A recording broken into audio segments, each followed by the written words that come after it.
to a special episode of Power, People and Planet. Brace yourselves, because this might just be the most pivotal and heartfelt conversation I've ever recorded in this entire series. This episode features someone I hold in the highest esteem, a truly inspirational figure whose work has touched thousands around the globe, the remarkable Harsh Mander. Harsh and I crossed paths at the Bosch Academy as fellows during 21 and 2022. Our offices were right next to each other, and we spent countless hours together learning and growing through profound discussions.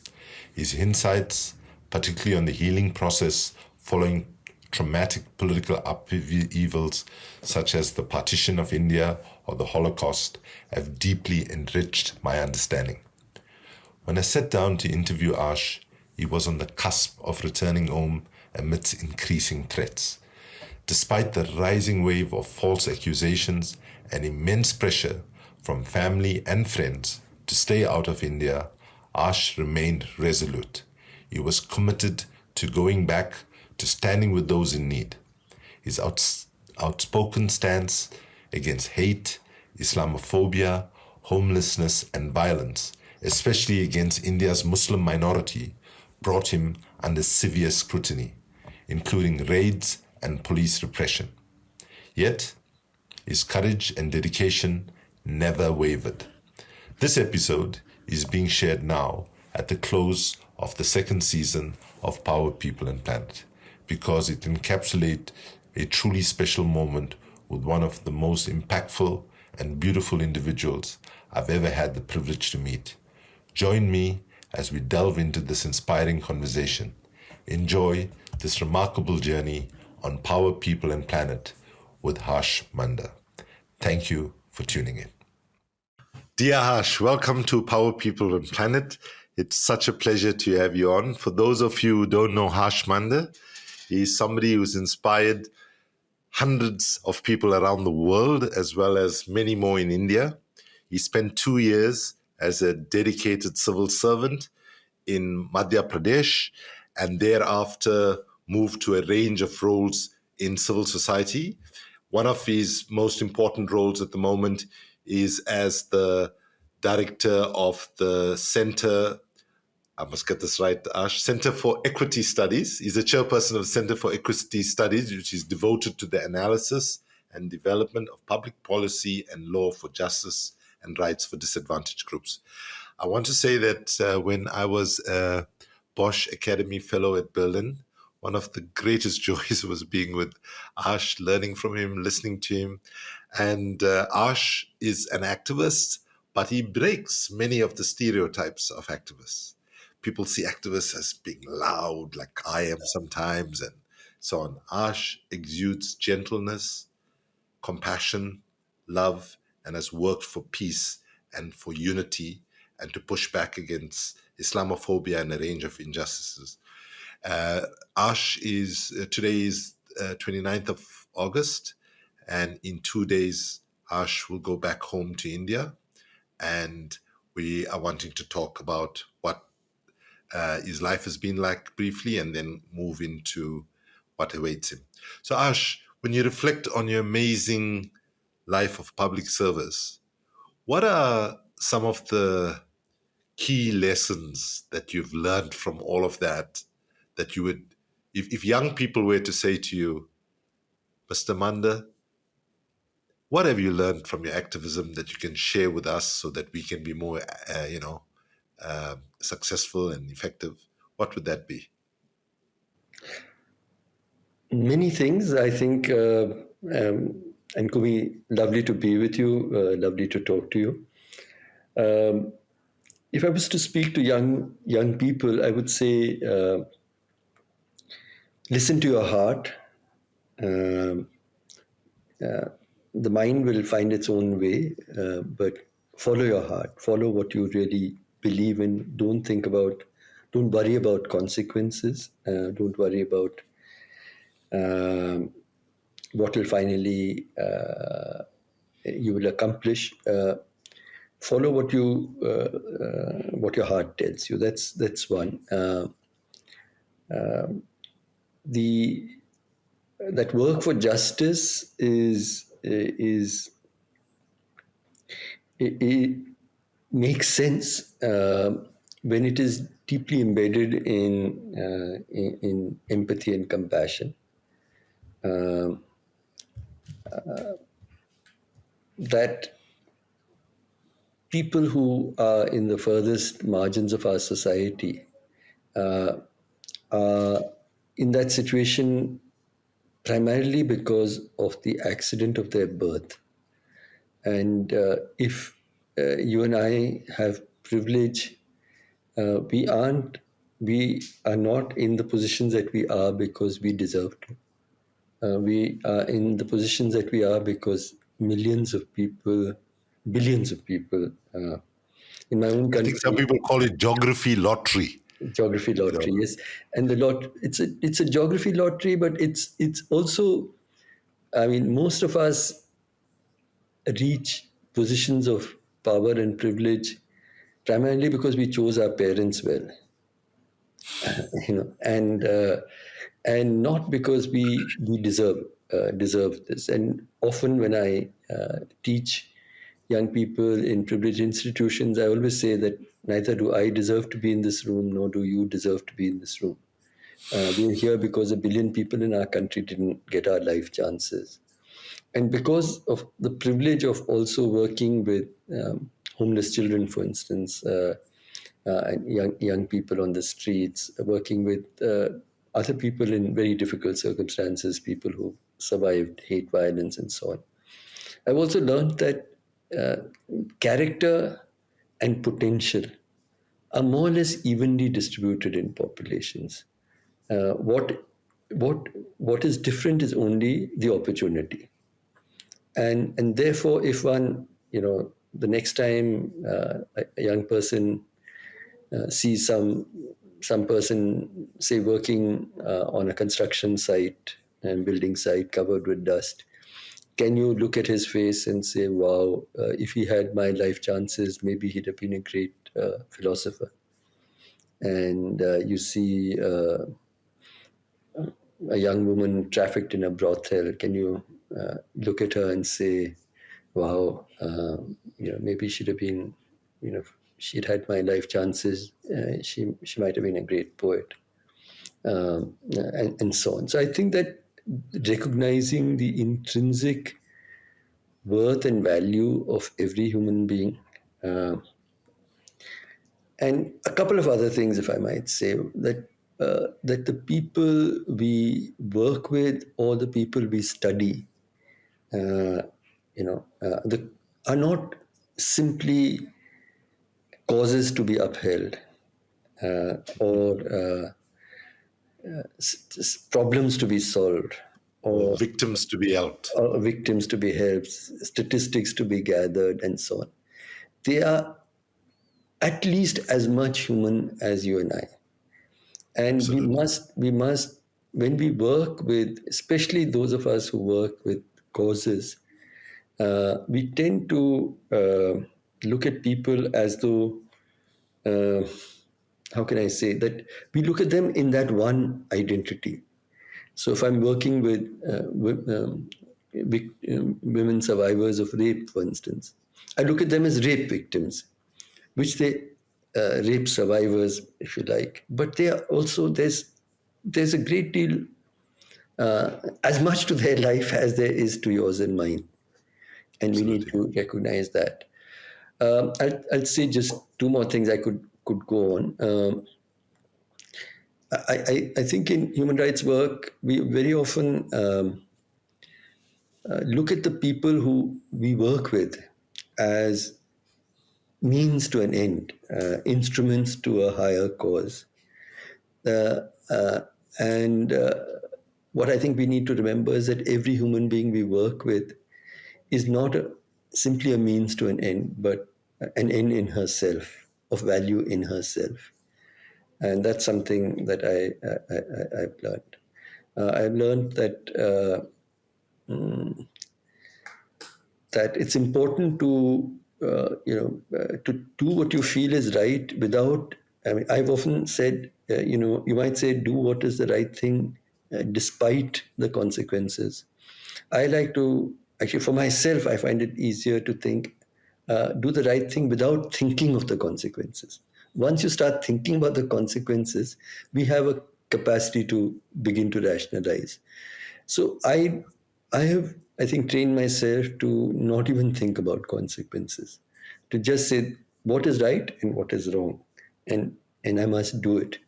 And life has allowed me. I'm 66 years old, 67, I think. Yeah, so it's allowed me to go this far without being reflective of consequences. Last thing I'd say, I there are various ethical systems that that tell us right from wrong, because Muslims are, wherever their minorities are facing a great deal of prejudice. I'd like to sort of end this part with quoting something that Prophet Muhammad actually said, which was, "What is your duty when you witness injustice and suffering?" And he said, at least respond from your heart. Means at least care. Yeah. The better among us respond with our tongue, which is that we speak out against the injustice. The best among us, which is a small minority, respond with our hands, which means we act against the injustice.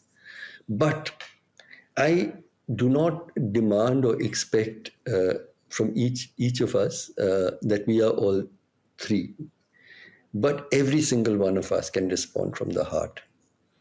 And if there's sort of two words that I would say as a final parting advice to young people, it's actually be kind. Thank Be you, kind. Ash. Yeah. So, Ash, when you and I landed in Berlin Mm-hmm. in September of 2021, Yes. I must confess, I have followed your work for so long. I've been inspired by your work and so on. So for me, overlapping with you was just such a privilege, and somebody who I've loved and respected from afar. And we met a few times over the years. But I was quite taken aback at what you were dealing with in the first day that you arrived in Berlin. You had a situation where the moment you got on to the airport, if my memory serves me correct, your house was occupied by, let's just say, many, many more people than went to search Mar-a-Lago, Donald Trump's house, and he's making such a big effort of big Right. fuss about it. Yes. And your daughter was at home, and she had to deal with the search, and it went on for almost 3/4 of a day. It went overnight and into the next day. Till 2 in the morning. Till 2 in the morning. So just tell us what that search was about. Why did you think it happened? And what were they saying in terms of why they searched your house? Okay. I'm always a little hesitant to talk about myself, and I'll do that briefly. But there's a larger context. India became free in 1947. I think what was extraordinary about our anti-colonial battle was that it was founded on the idea of non-violence. The idea also that you will not hate the people you are fighting against. I think Mandela uh, represents probably the finest example of somebody who embodied that idea. But there was another part of the freedom struggle which was very special to us, to carry that legacy, and that was the idea of equal citizenship without conditionality.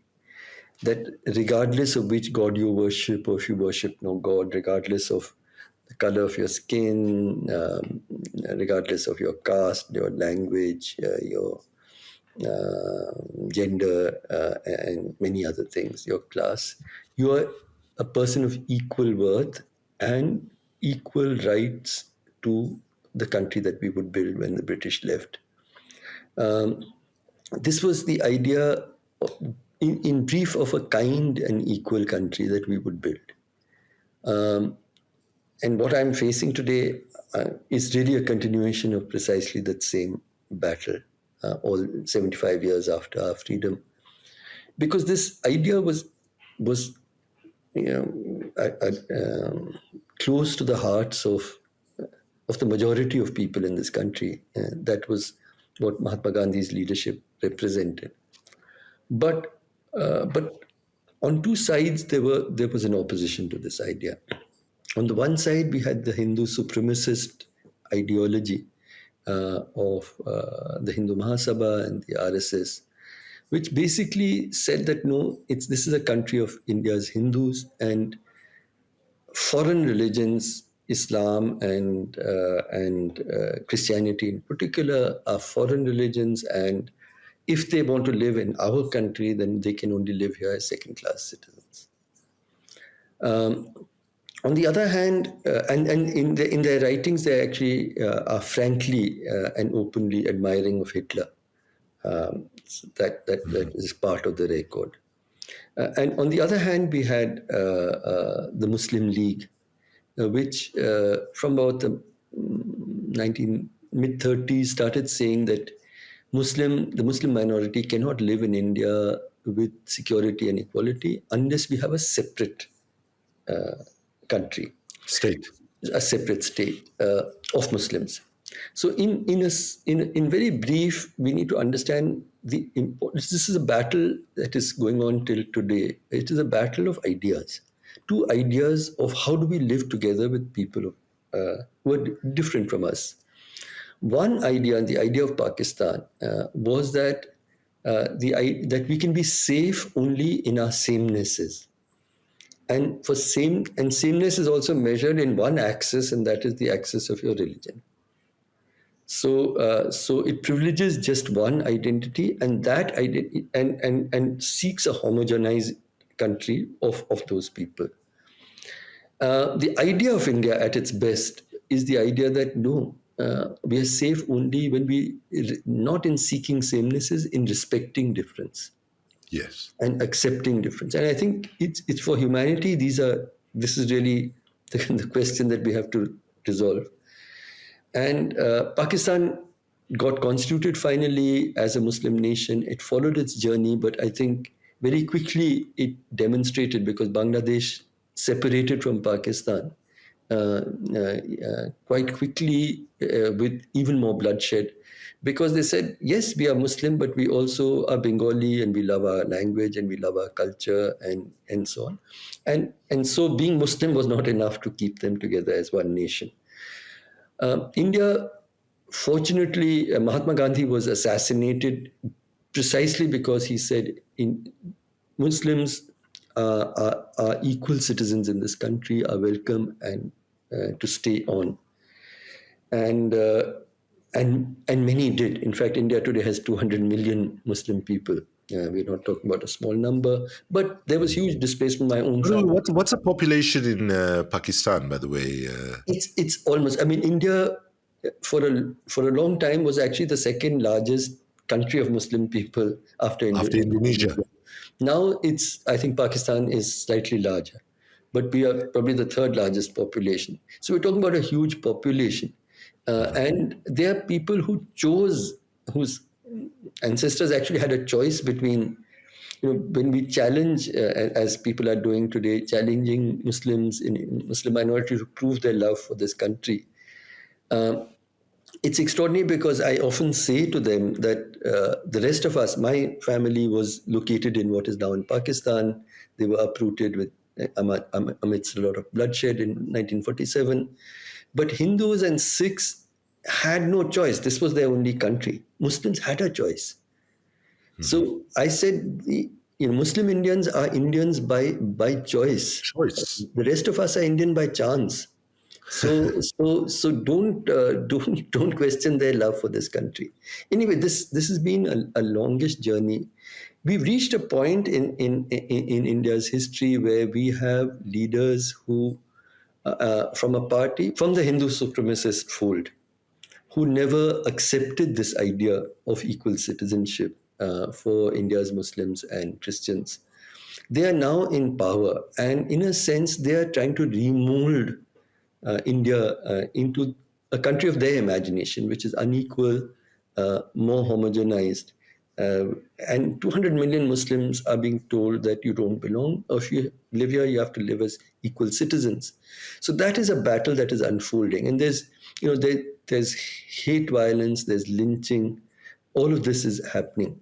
So a major part of my work has been to uphold and defend the idea of a kind and equal country, which belongs equally to all people of all faiths and identities. And that has brought That has me. had some consequences. That views have had some consequences Yeah, for you. yeah. So the consequences of it has been that I'm seen more and more in direct conflict with the government. What particularly has brought me into this conflict is a campaign that I started called Karwane Mohabbat, or the Caravan of Love. And this was really in response to the understanding. We were seeing after Mr. Modi came to power an epidemic of hate violence, lynching basically, where crowds would gather primarily around Muslim men and beat them to death cruelly over a long period of time, videotaping the killing as an act of triumph and then circulating it widely on internet. It had very strong echoes actually of Jim Crow's America. And exactly the kind of lynching, performative acts of extreme hate, and this was happening, and there was just a kind of silence that was accompanying it.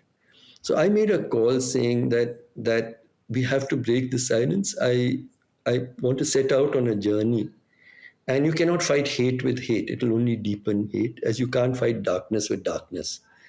You have to, even if there's a tempest, you have to light one candle and walk with it.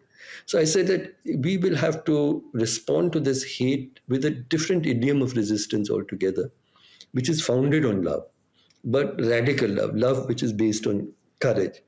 And I made a call within a month. I got a wonderful group of people together, and we set out on our first journey. We said we'll go to the home of every single person who has been lynched, but we would not go even as human rights workers or as researchers or reporters. We would go like you would go if somebody in your family had been lynched. Yeah. And we'd go there and sit with them and first cry with them and say that we share, they're people who share in your pain. And the second thing we would say is we seek forgiveness for what we have become as a people. Third, we would say that we will be with you in your battles for justice. And as you pick up the pieces of your life, we pledge we'll stand with you. You're not alone. And lastly, we will tell your story. And that is how it started off as one journey, but it meant so much, and it also helped break the silence about lynching all across the country. And then some young filmmakers joined, lawyers joined, and we started this campaign, which continued right up to the pandemic. We made about 30 journeys, and each of 30 journeys. How many states, Ash, did you all get to? we went to about 14 states Wow. of India. We made 30 journeys to far, because we would go to their homes. We wouldn't call them. We would go Yeah. to their homes, sometimes on an 8-10 hour bus ride into some remote place. But the horror that they had gone through, and it meant an extraordinary amount to people. So that caravan, I mean, I've done many things in public life, but somehow this perhaps meant the most to people. And I resolved, and I continue to resolve that I must continue these. But it was really the antithesis of the ideology of the present regime, and each of these journeys was seen as a direct attack on them, on what they stood for. In a sense, it was. We were upholding our constitution and our pledges, and the morality of our freedom struggle, which was based on, I repeat again, a kind, equal country, and we will fight for that. And it is that has made me, a major enemy of the present state. And so they've slapped a series of charges on me, which are extraordinary. I mean, you can Can you just tell us what those charges are, so Ash? But before you go there, if I might just ask you, can you just describe what happened the day you left India for Germany? okay. No, so I'll come to that in a minute. So Sure, sure. up to then, the charges were around insurrection, hate mongering, terror. Which is exactly the opposite of what you were doing. Well, yeah, it was extraordinary, and they filed affidavits in fact in the Supreme Court and the High Court, where I had gone to say that people who are fostering the extreme kind of hate, we need to at least take some action against them. So in response to that, the government filed affidavits to the effect that I was fostering hate and had planned a kind of violent insurrection and all sorts of things. So I haven't been, taken to prison on that ground, but people who have been similarly charged with the same crimes. In the write-up, in the charge sheet, I am mentioned as having fostered hate. Of course, when they put this in the Supreme Court, my lawyers only filed texts of my speeches, and which are only about love and non-violence. So now the charge sheet apparently repeats that Harsh Mander was fostering hate in the facade of peace, whatever that might mean. So anyway, so that was one cluster of allegations. Then we run children's homes. For street children, I was associated with them earlier. So they went to those homes and said that children are being. There were public protests against changes in India's citizenship law against Muslims, that the children participated because I instigated them to do it, and that is a crime, and so on and so forth. So there were a series of others, then economic offenses and so on. But I thought they'd run the full gamut of what they could charge me with. This was the latest what happened. So the day I stepped out, the night I spent, and my flight left at 3 in the morning. At 8 o'clock, the Enforcement Directorate, it's called, were senior police persons were outside my home and my office, and they were charging me with money laundering.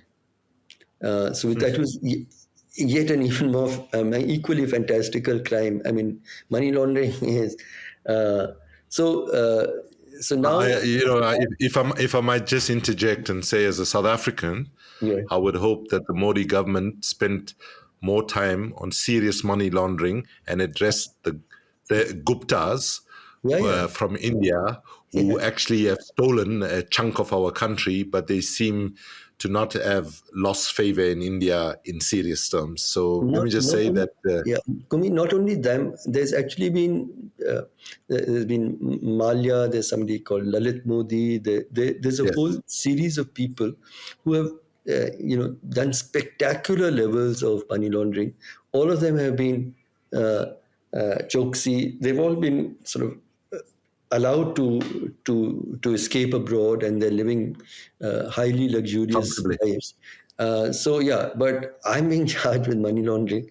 In fact, if I was to make a black comedy on what was unfolding, I mean, there's a funny side to being charged with crimes of this kind. I mean, we were laughing that after they check my assets and my income, maybe they should start a donation drive or something to, because the security police would do that. Should do that. Because I mean, so that is the it was in. So when you're charging somebody with money laundering, what you do is you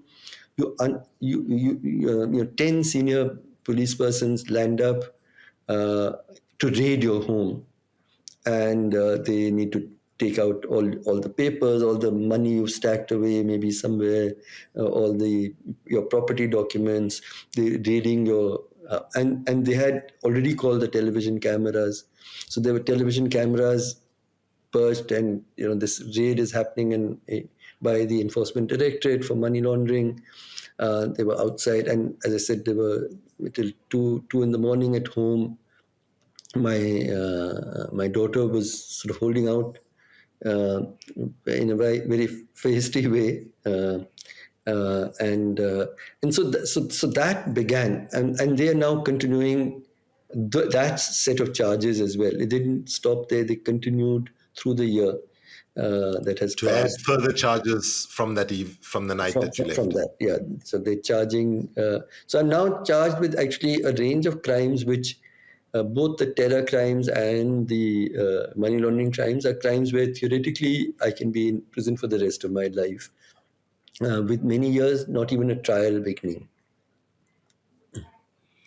Ash, it's deeply concerning to hear about your predicament, but let me just say something that might sound a bit odd, right? I know for a fact, with you being my friend, that your lawyers, your family, your comrades back at home have all said to you, please stay in Germany.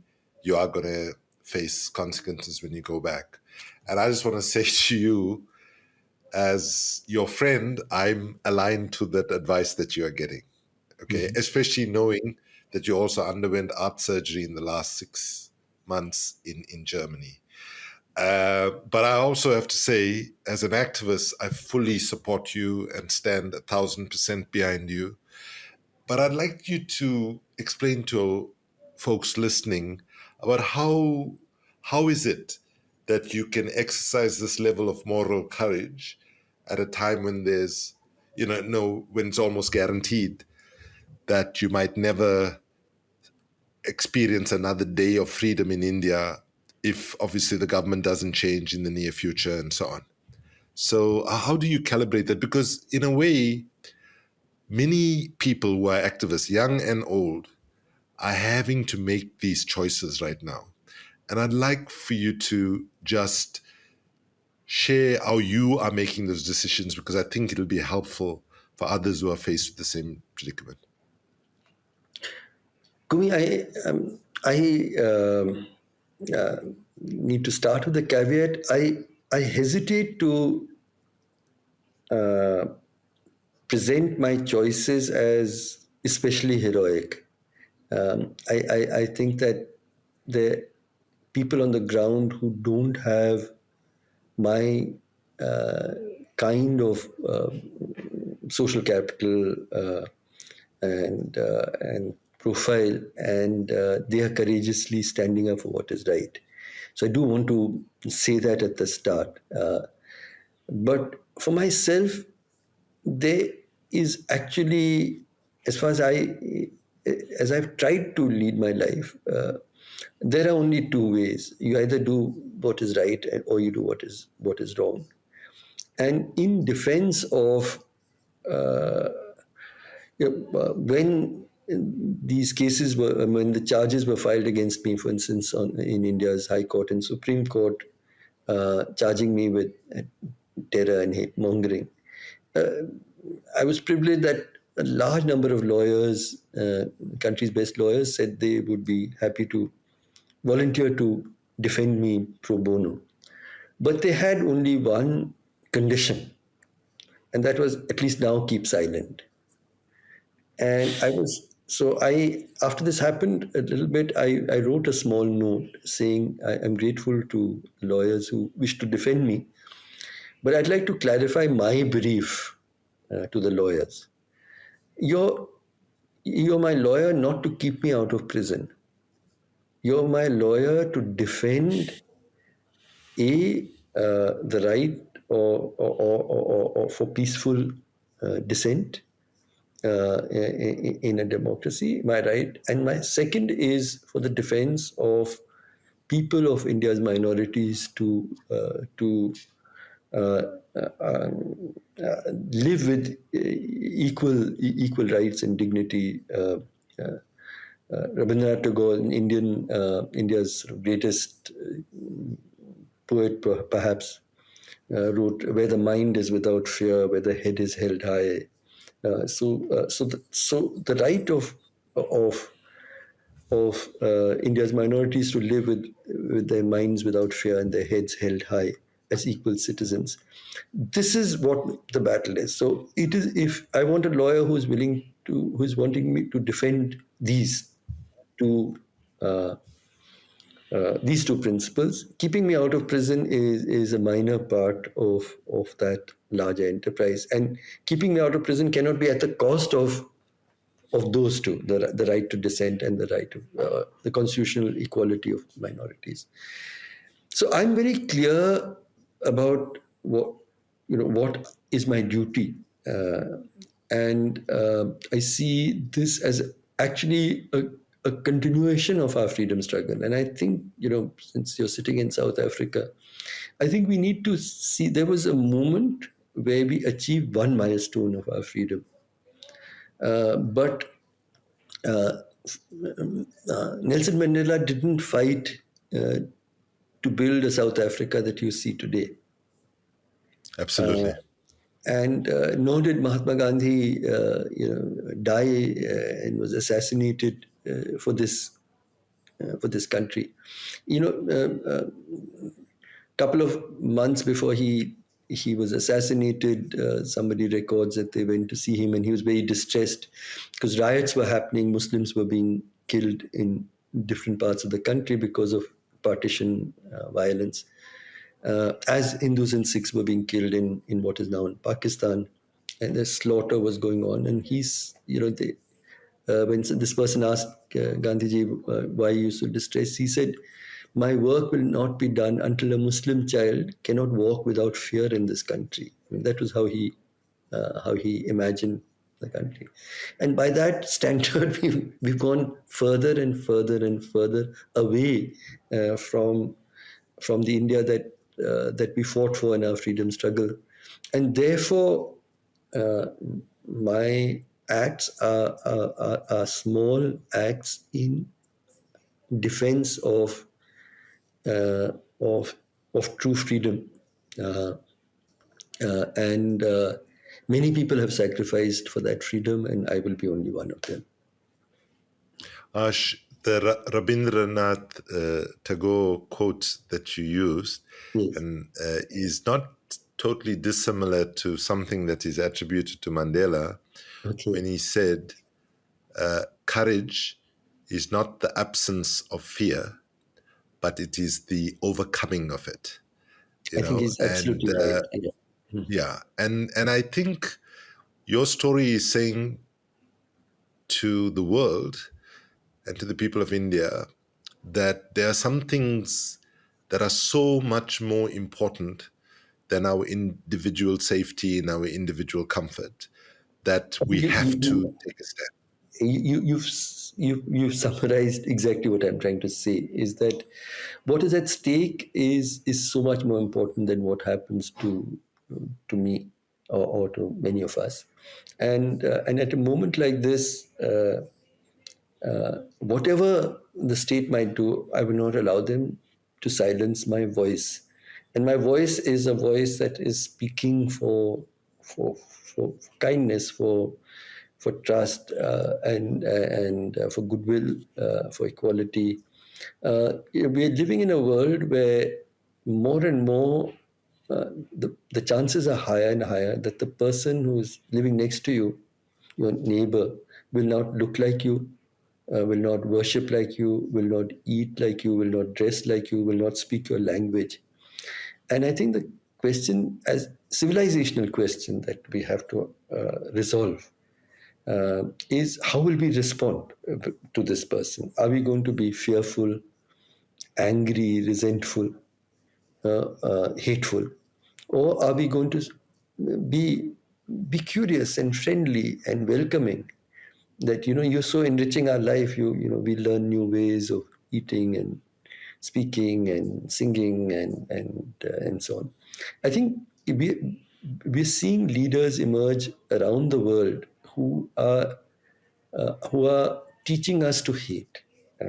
Whether it's Trump Bolsonaro or Modi or many others. These are Well, people. Pardon? no, I was going to say to you that when I was addressing the closing session of the Skull World Forum at Oxford University in 2019, I speculated that Trump, Bolsonaro, Orban in Hungary, Yes. Prime Minister Modi in India, the Crown Prince of Saudi Arabia, all were on the same WhatsApp group Yes, with absolutely. They seem to be. with a Saudi with a Saudi Crown Prince moderating that group, because they all seem to be swapping. You find similar things. I mean, if you take Trump's divide and using hate to divide and get a constituency that will just sneak him through the election, which what the Republicans are doing, is exactly the strategy that Prime Minister Modi and his party actually pursued in India. But, I am an optimist like you, and I almost have this feeling that you can fool all the people Some of the time. some of the people all the time, but you can never fool all the people all of the time. And do you have a sense that there are more people who were silent on this rise of horrific xenophobic Islamophobia and other violence in India? Do you see that more people are getting silenced and are saying, oh, we can't say anything? Or do you seeing, as happened in South Africa, whenever the apartheid state moved against the people, there was even more resistance? What are you seeing? Is it more fear or it's more hope and resistance? Um, just what you said earlier, the similarity between these leaders who are rising up, that Trump and Modi actually make an interesting comparison, because at one level they couldn't be more different. Different, Mr. Modi yeah. comes from a humble background. Trump is a billionaire many times over. Mr. Modi never. So he says, by the way, so he says. So he said, We're finding out that he might actually have been a maybe complete very crook with. wealthy, yes. Mr. Modi did not even live with the one wife that he was married to. Trump went through many and so on. But at a basic level, there are three or four things that I wanted to underline before I go ahead. What is common among them? One is that they have created, an inverted moral sense, where the dominant group becomes the oppressed group, and the victimized group is the oppressing group. It's a very extraordinary thing, but white America is being oppressed by all these people coming in from strange guys from Mexico and other parts, or people of color and so on. The rich are so hardworking, and they pay taxes and they create wealth, and these poor people are just waiting for freebies and subsidies, and so on and so forth. So that's one kind of discourse that I find is common among them.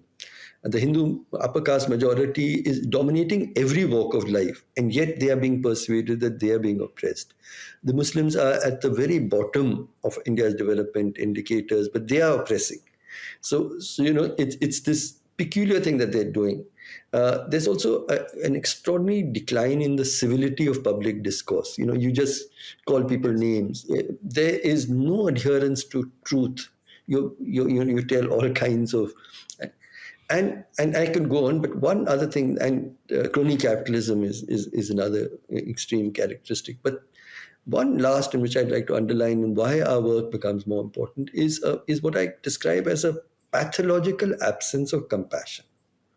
That's what also these leaders are displaying. There's just no compassion, public compassion, and I think that therefore a resistance that is founded on the ideas of fraternity and love become even more important. You asked if I see hope. Um, I've spent the last year looking at Nazi Germany's history and what followed. Uh, in Nazi Germany, the best historians tell you that the people who actually saved Jews was about 0.04% of the population. 0.04%. more than 99% of people stood with Mr. Hitler. Hitler.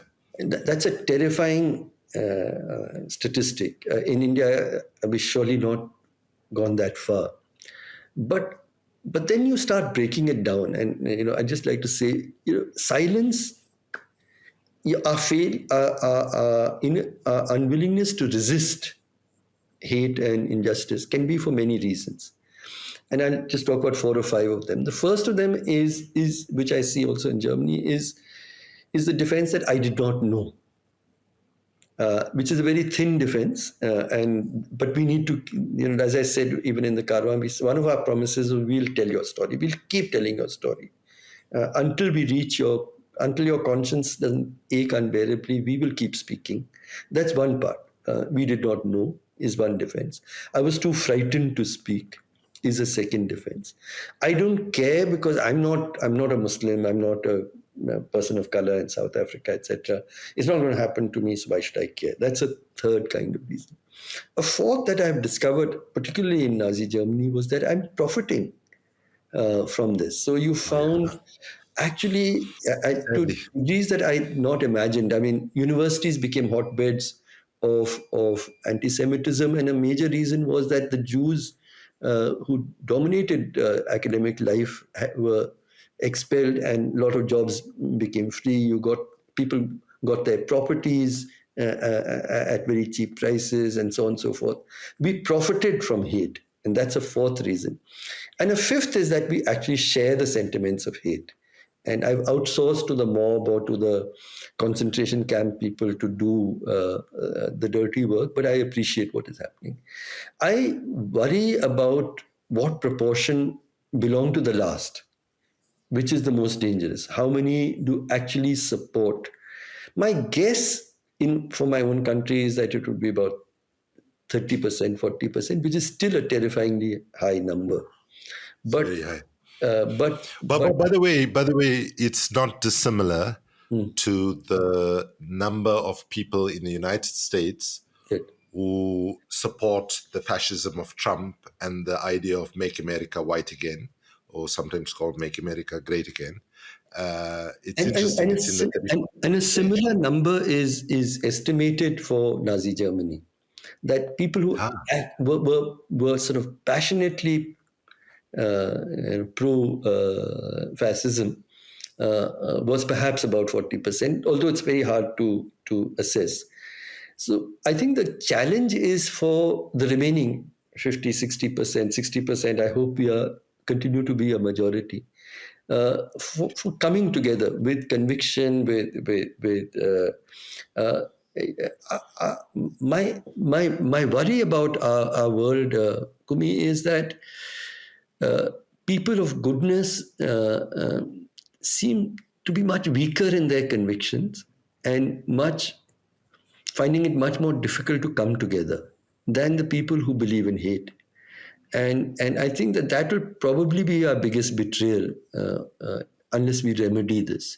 That despite being the majority of humankind, we could not resist the tsunami of hate that is confronting us because we couldn't come together. And coming together is not simply an electoral kind of battle. I mean, I often said this, and this is partly what is being held against me, is my saying that this is not a battle that is going to be resolved in parliaments, because we're seeing political parties not having the kind of moral courage. It's not even being resolved in the courts because we're seeing less and less integrity and independence. Yeah. So it is going to be resolved by we, the people of India, because that's the first words in our constitution. Fighting non-violently and peacefully on the streets. But I said there's a fourth place where actually this is most going to be resolved. And what do you think that fourth place is? I'm asking you, Kumi. Oh, I'm not sure. You tell me, Ash. Your heart and mine. Yeah. I thought you would say that. That is where it is most going to be resolved. Am I allowing the Trumps and the Modis and Bolsonaros of the world to colonize my heart with hate? My mind and my heart. My mind and my heart. That's true. And or am I fighting that and not allowing you to colonize me with your hate? I think that this is a freedom struggle in which every one of us uh, has to participate, is participating, even with our silences. And that is why when I spoke earlier, if I said if I had to give just a 2-word uh, sort of counsel to young friends, it is actually be kind. I feel if at least we care when you see this somebody suffering from hate or injustice or inequality, uh, if we care, I think the world will survive. But if we allow hatred or indifference, and one Holocaust survivor said the opposite of hate is love is not hate. The opposite of love is indifference. The opposite of love is not hate. The opposite of love is indifference. If we allow hate or indifference to colonize our hearts, we're losing our battle. Ash, with those words, I want to thank you most sincerely for your time, for your life, for your work. And I want to say a few things in conclusion. One is that I didn't in the intro say to listeners that you've written more than 20 books. All of those books are about love, justice, peace, compassion, and courage. There's no way any court of law anywhere in the world, if it was fair, would even entertain a charge that the kinds of charges that you are facing. In fact, the reality is, as we stand here right now, you're a nominee for the Nobel Peace Prize, which I certainly hope you will be honored with in October of this year, actually, when it's announced. And that was a nomination from the Nobel Prize Oslo Peace Research Organization. I also want to say that what you say makes it so clear in South Africa, in the United States, in Brazil, in India. The reality is the social contract between our leaders and the people is completely broken. And one of the things is we have to build a new social contract between our leaders and the people. And hopefully it'll be an eco-social contract that also recognizes that we are running out of time to protect this world. But Ash, I want to end with these words. I'm quite heavy, as I say, during this conversation. And I want to thank you personally. You were the first person when my son took his life 6 months ago. I shared the news with in my office, and you have supported me and my family so much over the last 6 months through the distance, and it's meant a lot to all of us. I want to thank you for that. But I want to say to you, as you go home to India, we can only pray that sanity prevails and that what seems to be obvious that will happen, which is that you will be detained and held indefinitely for a long time, does not happen. But I think what you need to know is whatever happens back home, there are thousands and thousands of people around the world and in India who I believe will stand in solidarity with you. And certainly I commit with many others that I know who will do everything to stand in solidarity with you. And we wish you safety, we wish you compassion by the state. And I want to end with the words of my best friend who was murdered by the apartheid regime when he was 24. Lenny Naidu, I've mentioned to you before, I think. In my last conversation with Lenny, he asked me this question. He said, Kumi, what is the biggest contribution we can make to the cause of humanity? And I said, giving our life. And he said, you mean going, getting shot and killed and becoming a martyr? I said, I guess so. And he said, that's the wrong answer. He said, it's not giving your life, but giving the rest of your life. And he made the point that the struggle for justice is always a marathon and not a sprint. And Ash, There are very few people in the world who've run the marathon as well as you've ran it. And we hope you have many, many, many, many more half marathons, full marathons for justice that you will still run. And I just want to express love, solidarity, and gratitude for making time to talk to Power People and Planet. Thank you so much, Ash. Thank you so much, Kumi. My heart is full as I listen to you. I hope I deserve a fraction of the love and solidarity and faith that you have expressed. Thank you, folks, for tuning in to this episode of Power People and Planet. I hope you are as moved and inspired by Harsh Mander as I am. His unwavering commitment, boldness, and the vital work he does is truly remarkable. As we've heard, his is the voice of what Martin Luther King called creative maladjustment, a refusal to accept a broken status quo. Harsh embodies justice and courage, proving that some causes are so crucial that people will risk everything despite potential personal sacrifices.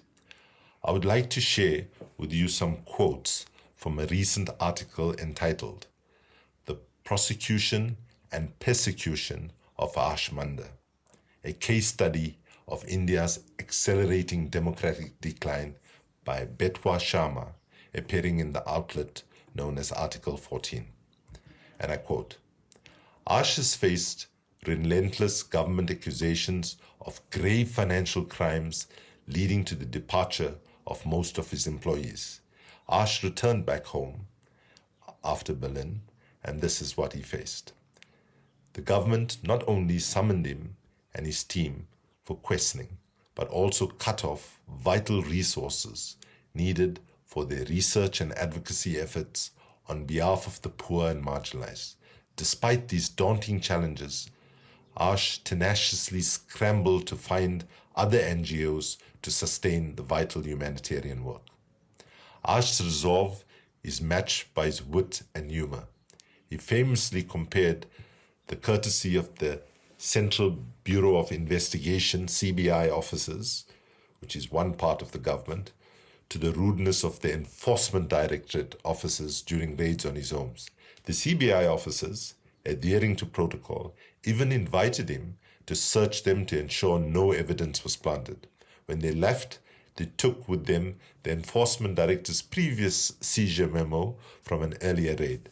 Mander's daughter quipped that perhaps the next agency would take the CBI's memo that they had just received, humorously highlighting the farcical nature of the situation. In another light moment, an employee under interrogation pointed out the absurdity of being repeatedly shown protest videos featuring a bald man humorously clarifying that not all bald men are Harsh Mander. These anecdotes underscore a more disturbing reality. Over the last decade, India has experienced a sharp decline in civil liberties and press freedom. There has been widespread Islamophobia, prosecution of critics under draconian counter-terror and financial crime laws, and deep-seated animosity towards civil society organizations, including think tanks and NGOs. The ruling BJP has been running on an explicit anti-Muslim campaign, with the Prime Minister several months ago delivering his most Islamophobic speech to date, a speech that the election watchdog only condemned after public and opposition pressure. Harsh has stood as one of the loudest voices against Hindu majoritarianism and anti-Muslim hate. He has tirelessly run campaigns to provide monetary assistance and legal aid to victims of hate crimes and communal violence. Harsh's persistent criticism of Narendra Modi, dating back to the Gujarat riots in 2002, when Modi was chief minister, has made him a significant adversary to one of the most powerful men in the country. In the past decade, many lawyers and academics have faced false accusations and prosecution for alleged ties to banned Maoist outfits. An example, An 84-year-old Jesuit priest with Parkinson's, Stan Swami, was one of 16 accused in the Bhima Koregun case. Sadly, he suffered a heart attack and died from COVID-19 complications after being denied bail as his health deteriorated. Moreover, Muslim students and activists who opposed a contentious citizenship law have been accused of orchestrating the Delhi riots, with many still languishing in jail without trial. Political activist Umar Khalid remains imprisoned for over 3 years without trial or bail, despite glaring inconsistencies and fabrications in the police case against him. Other activists and journalists have faced similar fates. Social activist Javed Muhammad in Allahabad was arrested in 8 police cases, in addition to a prevention detention order, fighting 21 months for bail in all cases. Kashmiri journalist Farad Shah confronted 4 cases and a preventive detention order, also fighting for 21 months to secure his release. Fact checker Muhammad Zubair faced 8 cases and spent nearly a month in jail. Kerala-based journalist Siddiq Kappan fought for 28 months to obtain bail in 2 cases. These stories point a sobering picture of the current state of democracy and the rule of law in India. As we stand in solidarity with those like Harsh Mander who fight for justice and equality, let us remain steadfast in our commitment to safeguarding freedom and democracy for all. Unquote. All of that was from the article with a few editorial comments with me in between. And I now would like to conclude by saying I'm heartened to share with you that Harsh is safe and well and continues his tireless work despite enduring ongoing challenges and repression. He's fighting the good fight, staying strong and persisting in his mission. This episode is a tribute to him and to activists worldwide who face oppression, risk their families and livelihoods, yet refuse to stay silent because they know that standing up for justice is always the right thing to do. In particular, we send our solidarity to civilians also suffering tremendously from repression, violence, occupation and genocide, from Sudan to the occupied Palestinian territories, as well as from Ukraine and other conflicts in the world. Please share this episode with your friends, family, and colleagues. Your support in spreading the word means everything. Like, subscribe, and do all the things you know best to help us promote this podcast. Thank you so much for your attention and solidarity. Best wishes to you all. I'd like to leave you with these powerful words from Harsh as he sits daily on the precipice of repression. You rehearse what is going to happen in your mind. The worry is much more about the consequences for your family, colleagues, and friends. But there is also a sense of calmness. Let it happen, he said. It will be one further test of your character and convictions. I wish Harsh and all civil society activists who are languishing in prison, who are languishing under banning orders and other forms of repression, and say to them, millions around the world stand with you in the belief that the struggle for justice is a marathon and not a sprint. However pessimistic and sad and hopeless things might look today, if enough of us are willing to stand up, show courage, stand up for values such as democracy, human rights, and gender equity, we will prevail. Thank you so much.